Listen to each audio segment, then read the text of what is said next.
Bismillah, sekarang kita lihat ya. Punya apa Rumi?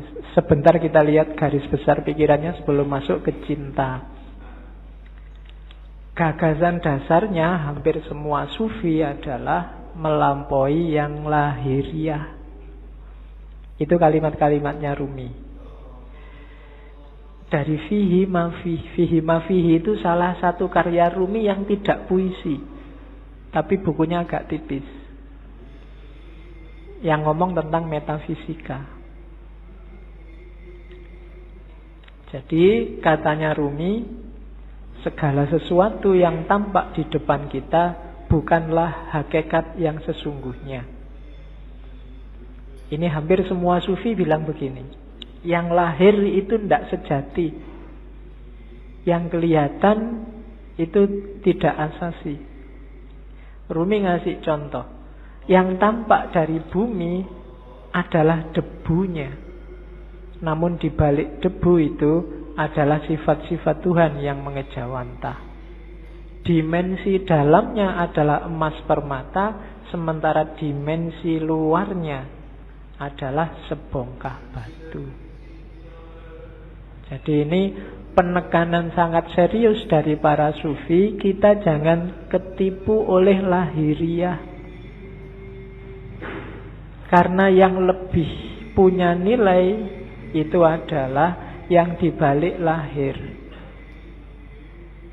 Ya kalau manusia berarti ruhaniyahnya lebih penting.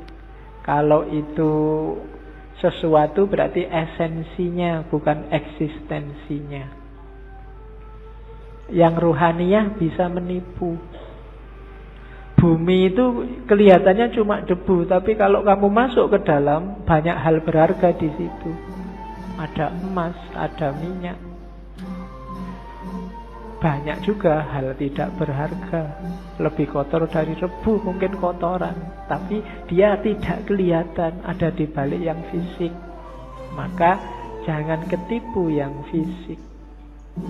Sehingga katanya Rumi, jangan terikat oleh bentuk, keluarlah dan gapailah makna. Kacamata ini ya kacamata lahirnya. Cuma kan lahirnya tidak penting. Yang lebih penting apa? Maknanya. Alat untuk baca. Kalau cuma lahirnya ya cuma kaca sama plastik sama itu. Dia jadi bermakna karena apa? Ada sesuatu yang dikandung di balik yang fisik apa? Dia bisa dipakai untuk baca. Itulah makna. Atau mungkin pas kamu gatel terus dipakai untuk garuk-garuk. Ini kan makna namanya. Kelihatannya tidak penting, tapi dia maknanya apa itu lebih penting. Teh ini misalnya. Ini kan minum. Biar kamu hausnya hilang. Menghilangkan haus itu makna dibalik barang yang warnanya coklat ini. Itu lebih penting. Jadi haus yang hilang itu lebih penting daripada teh yang warnanya coklat ini. Jadi bukan tehnya, kualitas apapun teh misalnya, kok tidak bisa menghilangkan haus ya, kamu tidak nganggap penting, mungkin tidak kamu minum. Bismillah ya, dicoba ya menghilangkan haus beneran. Oke. Tidak usah dijawab. Kamu nunggu aku ngomong menghilangkan haus apa enggak ya? Ya mesti wae, masuk kamu umur berapa baru paham kalau teh menghilangkan haus. Ya, yang terakhir itu bagus. Hati-hati, jangan tertipu. Banyak hal yang kau anggap sebagai penyebab sebenarnya adalah hijab. Ini penting. Banyak hal lahir, yang lahir ya, karena ini ngomong yang lahir sama yang batin. Yang lahiriah, yang kelihatan, kita nganggapnya ini sebab. Baju membuat kita ganteng. Kemudian amal baik membuat kita masuk surga. Macam-macam yang lahir-lahir ya. Katanya Rumi, hati-hati. Yang kita anggap sebab sering-sering malah jadi hijab. Hijab itu sesuatu yang menghalangi kita, malah menjauhkan kita dari Allah. Banyak hal yang kita anggap, oh gara-gara amalku yang ini loh, sekarang aku jadi tentrem hidupku. Seolah-olah kamu yang bikin hidupmu tentrem dengan kamu beramal. Allah tidak main di situ. Itu yang disebut hijab. Perannya Allah kamu hilangkan. Kamu menjauh dari Allah gara-gara yang kamu anggap sebab tadi. Gara-gara amalku ini sekarang rezekiku berkali lipat. Amalmu itu kan sebab. Kamu nganggap dengan kamu beramal terus Allah ngasih kamu. Jadi kayak kamu bisa merentah Allah. Ini hijab kalau bahasanya Rumi. Bikin kamu malah jauh dari Allah. Seolah-olah kamu yang mengatur ceritanya, padahal bukan. Kan sering ya yang ceramah-ceramah, mari kita sedekah sekian, nanti baliknya sekian. Ya, dompet, mana dompet? Mesti gitu. Sering-sering. Nah, enggak, iya mungkin begitu, tapi jangan dianggap sebabnya itu. Terserah Allah lah, misalnya Allah menjanjikan 7.000 terus kamu cuma dikasih 5.000, apa ya? Kamu bisa komplain. Atau ayatnya bilang 7.000 terus kamu dikasih 700.000, kan ya enggak suka-suka Allah. Amalmu bukan sebabnya. Kalau kamu merasa amalmu sebabnya, kalau kamu merasa yang lahiriah sebabnya, biasanya terus jadi hijabmu yang bikin kamu jauh sama Allah. Seolah-olah yang bikin cerita dirimu. Sodakoah biar enggak ketemu bencana. Seolah-olah kamu yang ngatur ceritanya.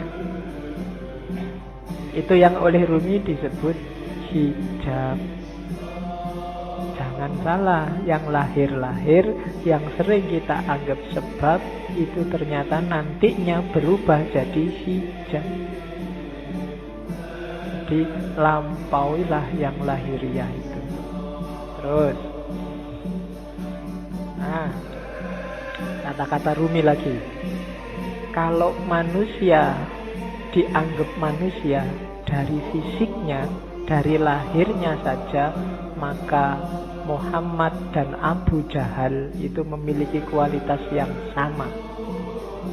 Lukisan di dinding pun persis seperti manusia. Lihatlah apa yang kurang, lukisan indah itu kehilangan ruhnya. Jadi manusia juga begitu. Jadi manusia atau tidak yang sejati tidak tergantung fisik, tapi tergantung dimensi batinnya.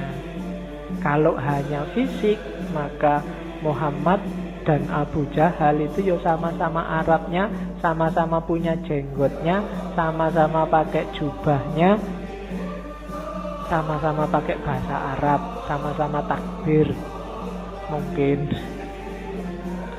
Tapi yang membedakan apa? Ruhaniyahnya, batinnya. Maka kalau menilai, patokannya jangan luarnya. Kalau kamu menilai orang baik, wah ini pakai jenggot, pakai baju jubah, batuknya hitam, radikal mesti. Itu namanya kamu hanya dari lahirnya. Oh, pakai kopiah, pakai sarung santri, bid'ah mesti kelakuannya. Itu cuma dari lahirnya. Apa yo ngerti? Cuma dari lahir kan begitu. Kalau hanya kamu lihat lahirnya, mungkin yo bintang-bintang film itu yo harusnya sangat berkualitas. Superhero atau main jadi wali, kan ada yang jadi kiai itu kalau cuma lahirnya loh ya. Oke, jadi ndak lampaui yang lahir, jangan ketipu oleh yang lahiriah. Banyak orang tertipu di situ. Jadi katanya Rumi, duhai saudara, engkau adalah apa yang kau rasakan dalam pikiranmu. Selain itu hanya tulang dan daging. Kalau kau anggap dirimu bunga, maka engkau adalah taman bunga. Kalau kau anggap dirimu semak berduri, maka engkau hanyalah bahan bakar perapian. Itu maksudnya Rumi. Ayo kita garap wilayah batin kita. Kamu nganggap dirimu hari ini apa? Sebagai manusia, jangan berhenti di kulit dan daging. Jangan sibuk mikir, aku sudah ganteng apa belum ya? Hari ini kayak gimana kelakuanku yang fisik-fisik. Enggak. Coba dilihat batinnya dulu, dibereskan.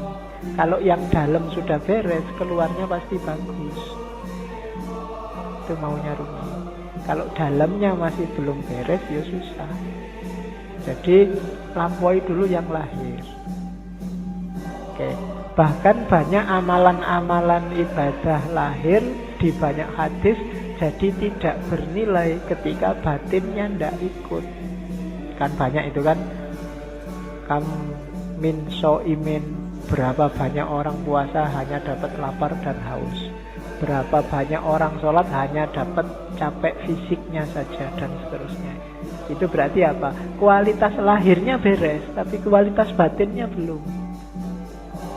Puasa, tapi tidak ada menahan dirinya. Kan itu yang di hadis itu maksudnya. Ya bener, nggak makan, nggak minum dari pagi sampai maghrib. Tapi aspek menahan dirinya nggak ada. Misalnya sejak pagi sampai maghrib nonton TV terus, jalan-jalan di mall matanya masih ke kiri ke kanan. Itu kan tidak ada aspek menahan dirinya, maka dapatnya cuma lapar dan haus. Sholat juga begitu. Sholatnya di sini tapi pikirannya di komputer, pikirannya di HP, ada suara tweet-tweet, ada SMS ini mesti ada. Jadi fisikmu ada di sini, tapi pikiranmu di sana. Sholatmu tidak ada ruhnya. Bilang Allahu Akbar, tapi otomatis kayak robot. Baca Fatihah, tapi Fatihahnya tidak hadir dalam dirimu. Itu persis kayak HP-mu yang bisa ngaji, tidak ada ruhnya. Ya, mungkin dulu pernah tak ceritain ya, ada yang tanya pada saya, Pak, HP yang bisa ngaji itu kalau dibawa ke WC kira-kira boleh enggak Pak? Kan itu Quran.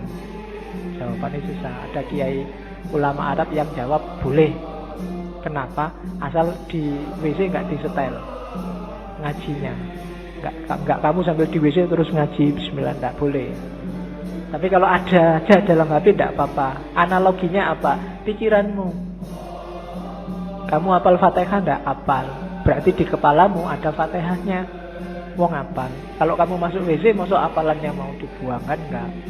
Berarti tulisannya ada, apalannya ada, masuk WC, asal enggak kamu bunyikan waktu di dalam WC. Nah, itu HP-nya saja itu kan enggak ada ruhnya. Jadi kalau kamu ngaji, kalau kamu sholat, ketika jiwamu enggak hadir, batinmu enggak hadir, ya cuma dapat wadahnya saja, enggak ada isinya. Bahkan mungkin lebih bagus HP-mu, tartilnya jelas. Ya, kalau kamu ngaji dewe kan masih pelekak-pelekuk. Nah, jadi rumus pertama katanya Rumi, yuk dilampaui yang lahiriah. Jangan berhenti hanya sudah bisa melakukan amal-amal lahir. Dibereskan dulu yang batin. Oke, rumus selanjutnya. Ini sebelum cinta ya, belum, biar nanti paham apa maunya Rumi. Ini sama kayak banyak sufi yang lain. Katanya Rumi, manusia ini jagat kecil. Bahasa filsafatnya mikrokosmos, alam sohir. Alam semesta ini alam kabir. Dalam diri mikrokosmos ada makrokosmos, ada dalam dirimu terkandung semua unsur-unsur alam semesta. Makanya Al-Quran menyuruh lihatlah sekelilingmu dan lihatlah dirimu sendiri. Karena dalam diri kita, apa yang ada di alam, dalam diri kita ada, dalam bentuk mini. Unsur-unsur alam apa saja itu sebenarnya ada. Mineralkah, air, api, udara, tanah, ada semua dalam diri kita. Jadi kita ini mikrokosmos. Maka pertama-tama pahamilah dirimu, kenali dirimu, lihatlah ke dalam. Nah, kalau sudah paham diri kita, kita akan paham alam semesta. Karena dalam diri kita ada seluruh alam semesta. Kalau kita sudah paham alam semesta, kita akan paham Allah. Karena alam semesta ini manifestasi dari sifat-sifat Allah semuanya, A sampai Z. Makanya ada hadis yang bilang man arofa nafsahu faqad arofa rabbahu. Barang siapa kenal dirinya, dia akan kenal Tuhannya. Rumusnya apa? Dalam diri kita ada alam semesta, makrokosmos. Makanya kita disebut mikrokosmos. Begitu kita paham makrokosmos dan mikrokosmos, kita akan paham tentang Tuhan. Kenapa? Karena alam semesta ini isinya adalah manifestasi dari semua sifat-sifat Tuhan. Tuhan yang penyayang, Tuhan yang pemaaf, Tuhan yang teliti, Tuhan yang maha adil, dan seterusnya. Itu kan ada di alam semesta ini. Keadilannya, sayangnya, dan seterusnya itu kan bisa kita lihat di jagat besar, termasuk jagat kecil diri kita sendiri. Betapa telitinya Allah. Misalnya matahari itu kalau lebih dekat 10 cm aja dari bumi tidak akan kuat, dia akan terbakar dan kalian tidak bisa hidup. Atau dia lebih jauh 10 cm saja, bumi juga tidak akan ada kehidupan, pasti akan beku. Kok matahari bisa pas begitu? Itu ketelitian Allah. Tidak mungkin nggak sengaja. Itu iseng aja, Pak, nggak sengaja. Tidak, itu Allah yang teliti. Tubuhmu kan juga teliti. Sikunya pas gini, coba sikunya di sini mungkin kamu ya susah, ya kan? Kenapa yang tumbuh terus rambut ini kok nggak tumbuh terus? Kalau jenggot bisa panjang tapi ini nggak bisa panjang, dan seterusnya. Itu kan ketelitian Allah. Dalam alam zohir dan alam kabir, kamu bisa membaca semua tanda itu dan menemukan Allah dan memahami Allah. Maka man arofa nafsahu faqad arofa rabbahu. Di manusia sebagai mikrokosmos dan makrokosmos. Maka hakikatnya kita dan alam itu levelnya sama. Jangan mengeksploitasi alam, jangan merusak. Itu apa? Karena ini bagian dari kita. Termasuk dengan sesama. Kita dan masyarakat yang lain itu satu. Kita dan alam semesta itu satu. Hanya kita dalam bentuk mini. Oke, saya lanjutkan. Karena malam ini materinya agak banyak. Ini kalimat yang saya suka dari Rumi. Jangan engkau seperti iblis, hanya melihat air dan lumpur ketika memandang Adam. Lihatlah di balik lumpur beratus-ratus ribu taman yang indah. Kalimat ini menurut saya penting karena orang Indonesia hari ini cara berpikirnya landasannya adalah suudzon. Nganggap orang lain jelek, khususnya yang berbeda dengan dirinya. Kalau sudah benci, tidak ada baiknya sedikit pun. Itu disindir oleh Rumi. Orang kayak gini, kayak iblis yang melihat Adam hanya dari sisi air dan lumpurnya. Tidak melihat bahwa siapapun itu kalau manusia di balik yang fisik yang kelihatan, mungkin yang kurang ajar, yang jahat, yang ada entitas ketuhanan.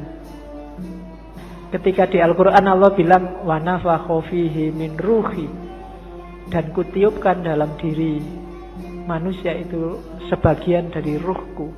Itu kan ya untuk semua manusia, tidak cuma untuk orang baik saja. Ya orang jahat ya ada ruhnya juga yang bagian dari Allah. Hanya saja di orang-orang yang jahat, yang jelek ini, ruhnya Allah ini terhijab banyak sekali dia, sehingga tidak kelihatan, sehingga gelap. Tapi dia tetap manusia, harus ditolong. Tidak kayak iblis, dilihat jeleknya saja pokoknya. Nah, Yang melihat jeleknya saja itu hanya melihat air dan lumpurnya Adam. Padahal Adam itu punya ribuan, ratusan ribu taman yang indah. Manusia itu indah. Kehidupan manusia juga indah. Ya kita sendiri yang sok-sok merusak dengan nafsunya tentunya ya. Hari ini kita sering jadi iblis. Kita ya jangan nunjuk orang lain. Biasanya nek wis benci kan terus gak ono apike belas.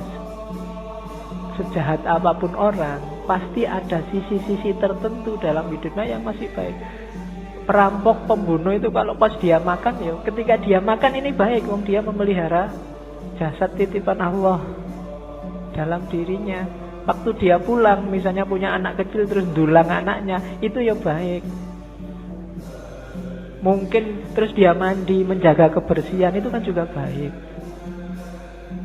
Mungkin di antara hasil curiannya eman-eman ini, sedekah sebentar tetanggaku ada yang tidak, iki yo apik meskipun barang colongan itu tadi.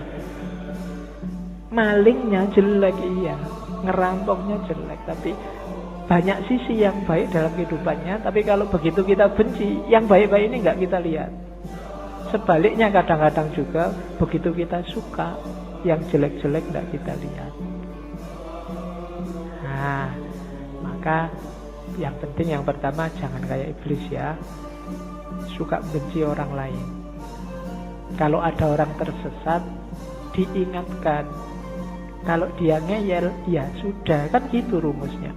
Ada orang mau ke Jakarta kok jalannya ke timur, ya jangan dimarahi, jangan dipisu-pisui, dipukuli, kurang ajar kamu ke Jakarta kok ke timur, kan enggak. Ya mas, Jakarta itu ke barat, sampai kok jalan ke timur, ya suka-suka saya dong. Ya sudah, kan gitu aja. Hari ini kan kamu gitu, ada orang kamu anggap sesat, terus kamu marah-marahi, kamu pukuli, nggak ditunjukkan yang benar gimana. Tunjukkan ya, tugas kita kan cuma tabligh, sampaikan aja. Kalau nggak diterima ya sudah. Perkara nanti kamu kesasar mau ke Surabaya kok terus nyampe Banyuwangi, mau ke Jakarta nyampainya Banyuwangi, ya dinikmati saja, urusannya dia. Nah, yang penting kita jangan jadi iblis. Kalau ada orang beda, orang kita anggap sesat, terus kita lihat jeleknya saja. Terus ini penting juga, akal. Rumi termasuk orang yang memposisikan akal tidak sebagai puncak. Akal itu penting, tapi akal hanya transit. Akal harus dilampaui. Tidak boleh orang berhenti hanya di akal. Di Masnawi itu ada cerita yang mungkin sering dikutip orang, cerita ahli bahasa dan tukang perahu. Jadi ada ahli bahasa naik perahu sama tukang perahunya. Sambil naik perahu terus ngobrol, mas tukang perahu, sampai ngerti nggak kalimat majemuk itu apa? Nggak ngerti pak. Sampai yang sudah tua kalimat majemuk aja nggak ngerti, rugi sampean hidup itu. Sampean ngerti nggak kalimat sastra itu kayak gimana? Nggak tahu pak. Alah, apalagi sampean sudah umur tua gini sastra aja nggak ngerti. Buat apa umur sampean dihabiskan?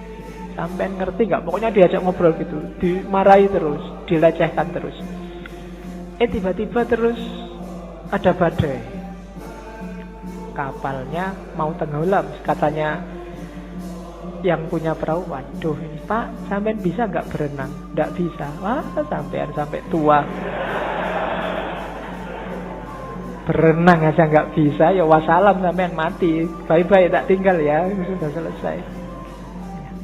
Itu cerita ini terkenal, nanti variasinya macam-macam. Tapi ini Rumi mau nyindir bahwa ya bolehlah ada orang pinter, tapi sepinter-pinternya orang itu kan sesuai bidangnya. Yang pinter filsafat mungkin tidak ngerti sama sekali tentang fikih.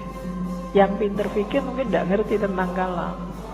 Yang teknik mungkin tidak ngerti tentang kedokteran.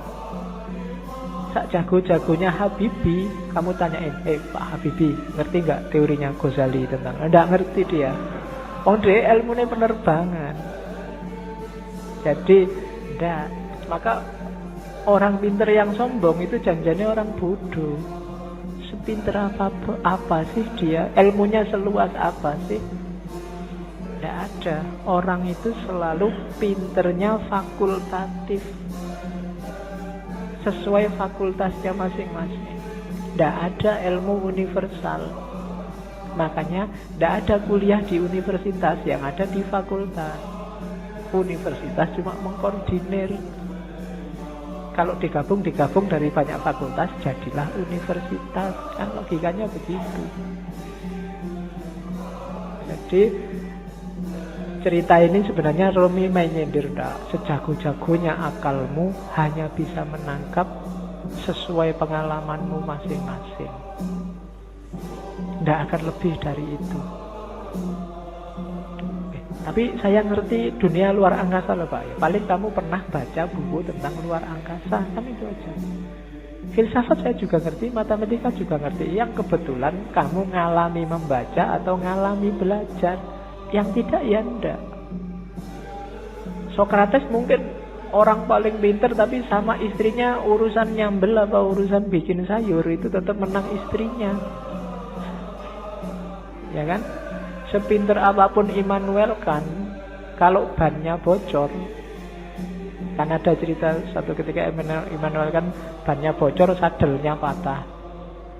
Begitu nyampe di tukang sadel, Immanuel kan pingin nguji yang punya, tukang sadel tolong saya dibikinin sadel yang pakai rumus trigonometri plus 2 kali. Dari tukang sadel tidak bisa saya. Kalau sadel biasa bisa, kalau pakai rumus macam-macam tidak bisa. Ya memang beda ilmunya. Jadi yang pertama catatannya akal itu tidak segalanya. Kalau kita hanya bersandar pada akal, maka kita bersandar pada batas pengalaman kita sendiri. Karena sejauh apapun ilmu kita, ya sebatas yang pernah kita alami. Ilmunya mahasiswa filsafat pasti beda dengan mahasiswa pendidikan, pasti beda dengan mahasiswa teknik. Itu batasnya akal. Jadi saya bilang tadi, akal hanya transit. Katanya Rumi, akal, jasmani, lahiriah ini harus sih, cuma dia bukan tujuan. Dia hanya alat transit kita untuk menggapai yang lebih dalam, lebih tinggi, wilayah ilahiyah. Jadi jangan dihentikan akal untuk akal. Atau kalau fisik misalnya harta untuk harta, tidak bisa berhenti di situ. Karena hidup kita ini rumusnya adalah inna lillahi wa inna ilaihi roji'un. Dari Allah dan sekarang sedang berjalan menuju Allah lagi. Maka apapun pengalaman, kalian punya apapun, ngerti ilmu apapun, punya harta apapun, punya kebisaan apapun, harus dalam rangka mendukung berjalan semakin dekat pada ilaihi roji'un. Termasuk akal. Kita dikasih Allah akal, panca indera, itu sebagai sangu untuk ilaihi roji'un. Jangan sampai tersesat. Bahkan Allah saking sayangnya sama kita, gak cuma itu, kita dikasih buku pedomannya langsung, namanya kitab suci. Enggak itu juga, karena khawatirnya kita enggak mau baca, kita dikasih nabi juga, dikasih rasul juga. Dalam rangka apa? Biar langkah kita ilaihi roji'un ini pas, enggak keliru. Maka katanya Rumi, akal kita, panca indera kita, apapun yang kita bisa, yang kita miliki, ini harus jadi jalan, harus kita lampaui menuju ilaihi roji'un tadi, dalam rangka bertemu dan berjumpa sama Allah. Kalau enggak, berarti satu di antara dua. Kalau bukan kesia-siaan yang nanti kita sesali, mungkin juga ketersesatan. Sia-sia itu enggak ada gunanya, kita tuas capek. Tersesat itu kita nyeleweng, jalurnya tidak ilaihi roji'un. Kalau Al-Quran bilang yang bisa ilaihi roji'un itu nafs mutmainnah. Ya ayyatuhan nafsul mutmainnah, jiwa yang tenang. Maka tugas kita di dunia ini bikin nafas kita mutmainnah, biar nanti bisa ilaihi roji'un, bisa kembali dengan mulus, dengan lancar pada Allah. Nah itu akal. Jadi termasuk ngaji ini ya, ngaji ini tidak boleh bikin semakin jauh dari Allah. Harus bikin paling tidak selangkah kecil lebih dekat sama Allah. Kalau enggak, mending kamu enggak usah ngaji. Kalau ada ya Pak, saya tuh ngaji filsafat terus jadi enggak yakin Allah itu ada apa enggak. Terus kamu enggak usah ngaji lah kalau gitu. Kok waktu ditanyain Allah besok kamu nunjuk aku. Ah itu yang ngajari Pak, nanti gitu aku susah aku. Enggak, pokoknya apapun harus bikin kamu selangkah lebih dekat. Kuliah juga begitu. Kamu kuliah juga, target sementaranya sih untuk penyemangat itu kan yo IP lah, pekerjaan lah, tapi harusnya kuliahmu bikin kamu semakin dekat sama Allah. Makan juga begitu, tidur juga begitu, pacaran juga.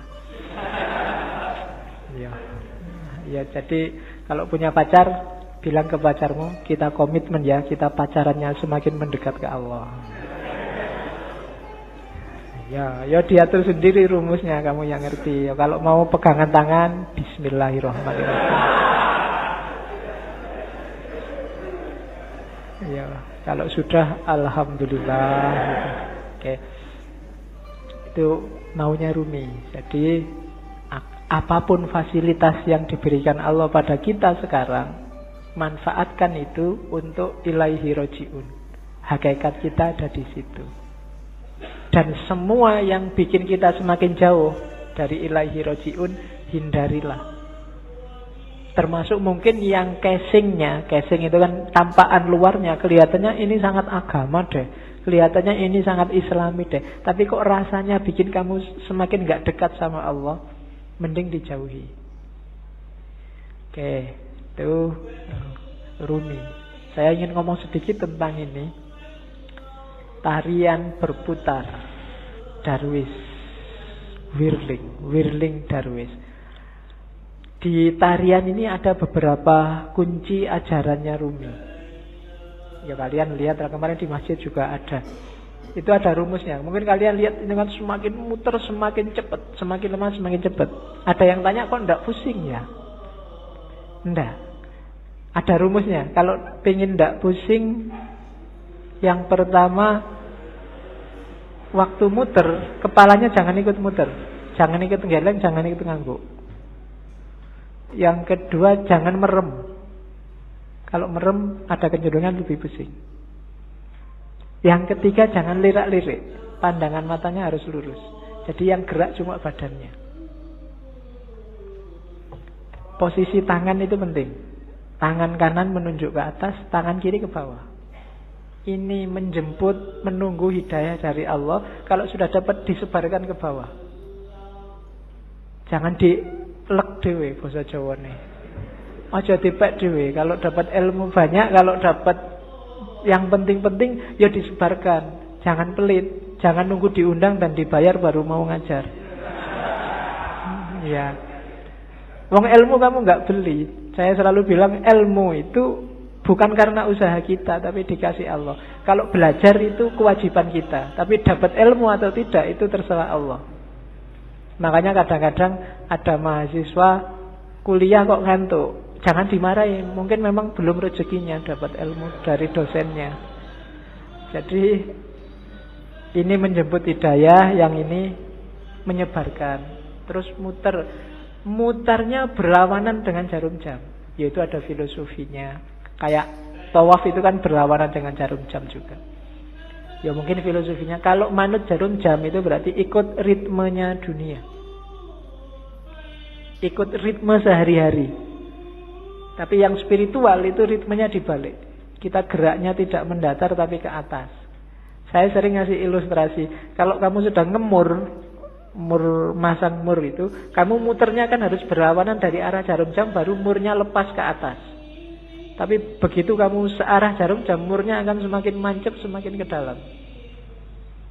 Maka tarian ini juga muternya berlawanan, biar ada energi vertikalnya, energi ke atasnya. Itu di antara rahasianya. Ada topinya. Topi ini kalau di Rumi, topi yang tinggi itu isyarat dari kuburan, makam, nisan. Maksudnya apa? Kuburan dari ego, kuburan dari nafsu, hasrat duniawi. Itu kan topi yang tidak keren sama sekali.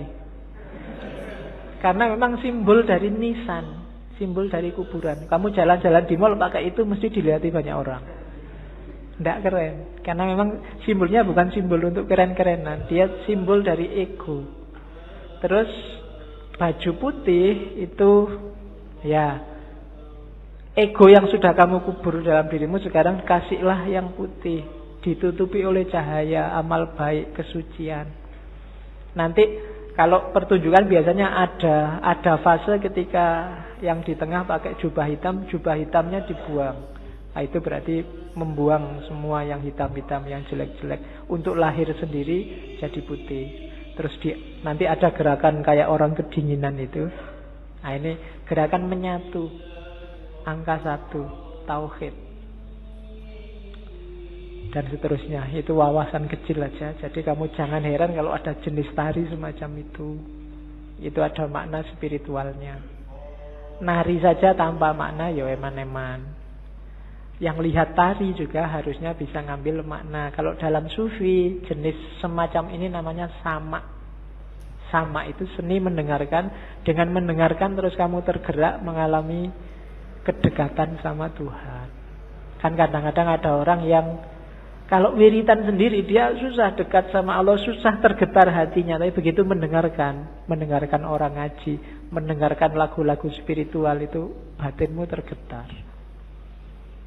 Mendengarin lagu religius itu kamu kadang-kadang kan bisa nangis, apalagi pas duit entek. Kok sedih ya aku, kapan ini kan gitu. Nah, itu. Tapi kalau wiritan sendiri enggak, kan ada yang gitu. Maka teknik mendekat ke Allah itu sufi macam-macam. Kalau di torekotnya Rumi ini pakai tarian sama namanya. Karena ada musiknya nanti kan, dan musik itu yang bikin ekstase lebih cepat. Oke, itu Whirling Dervish namanya. Teori tentang dervish yang berputar. Saya sudah mau masuk ke cinta, cuma puisi ini menarik saya untuk bekal teman-teman. Bagus untuk tidak kemerungsung.